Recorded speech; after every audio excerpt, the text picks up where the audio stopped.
जिस पदार्थ से अनमोल बच्चा प्राप्त होता है उसका नाश करना बच्चे की हत्या करने तुल्य है। और कितना बड़ा घोर पाप बता दिया गुरुदेव ने। जिन शुक्राणुओं से, जिस पदार्थ से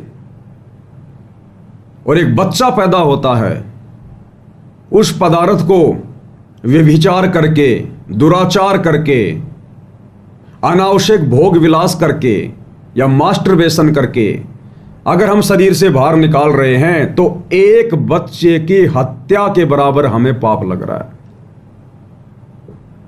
एक बच्चे की हत्या।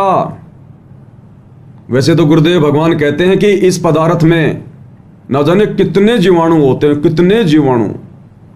1 मिलीग्राम खून के अंदर लाखों और करोड़ों जीव होते हैं। आजकल तो साइंस भी ये प्रूव कर चुकी है।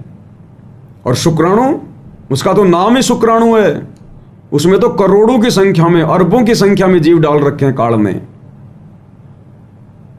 तो गुरुदेव भगवान कहते हैं कि अनावश्यक भोग विलास करना, यानी जो भाई बहन शादीशुदा हैं उनके लिए भी गुरुदेव शिक्षा दे रहे हैं कि अनावश्यक भोग विलास करना एक बच्चे की हत्या करने के बराबर है, हत्या करने के बराबर। यह आदेश है, सुना ना आपने पहले शुरू में कि कुछ नियम आपको फार्म पे लिख के दिए जाएंगे। कुछ नियम जब आप ये कथा सुनोगे, सत्संग सुनोगे, तब आपकी समझ में आएंगे। और कुछ नियम आप वैसे भी कॉमन सेंस से समझने लग जाओगे। तो काल यही तो हमारे सबसे ज्यादा कर्म बिगाड़ता है, रजोगुण के माध्यम से। हमारी सबसे ज्यादा शक्ति क्षीण यहीं से तो होती है।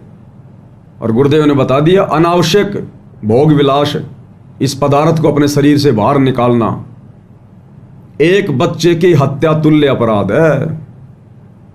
अब देख लो फिर हमारी भक्ति क्या खाक बनेगी।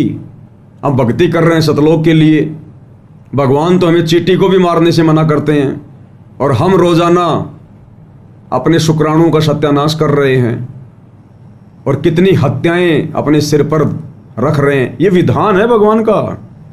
इसीलिए तो हम लोग सतलोक जाने में देरी कर रहे हैं।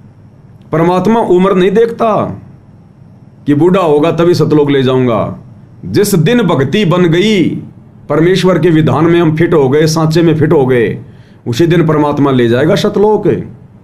लंबी उम्र का इसमें कोई लेन देन नहीं है।